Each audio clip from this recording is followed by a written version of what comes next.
The widening manhunt for the gunman who killed UnitedHealthcare CEO Brian Thompson. This morning, New York City police say they recovered what they believe is the shooter's backpack in Central Park. That's where the gunman fled after shooting Thompson in front of a hotel in midtown Manhattan early Wednesday morning. While the backpack may serve as a valuable clue, the search is now expanding well beyond New York City and now includes the FBI and more than 80 police departments nationwide. Allie Bauman has been following the story and joins us now. Allie, good morning. Good morning, Dana and Michelle. Investigators now believe the gunman left New York on a bus shortly after the shooting. NYPD sources say they have more than 200 images of the person they want to question, but they have not named a suspect or determined a motive.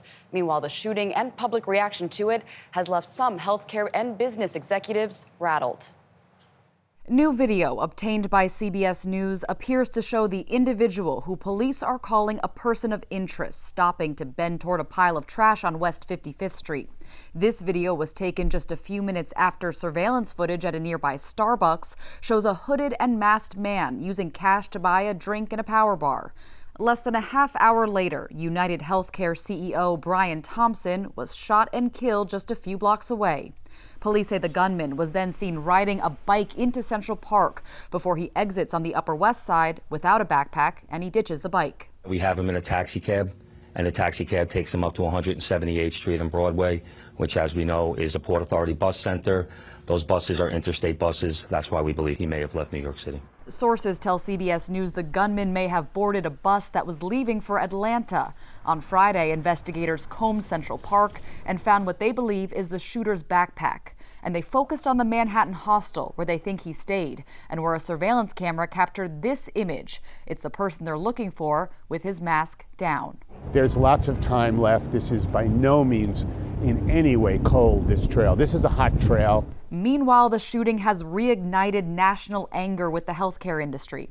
Investigators say the words deny, delay, and depose were etched into bullet casings found at the scene, words often used to criticize insurance companies' tactics in rejecting patients' claims. We're fighting with the insurance company over her dialysis to keep her alive. In the days after the shooting, social media lit up with Americans sharing their frustration with insurance providers. A survey taken last year found 12% of claims were denied, up 20% from 2020. While a 2023 survey found nearly 60% of insured adults experienced some issue with their coverage in the previous year. Now, in the wake of the shooting, some business leaders are looking to increase corporate security. UnitedHealthcare, the company Thompson worked for, removed photos and biographical information of executives from its website. Another health insurance company in Minnesota did the same and temporarily closed its 6 office locations.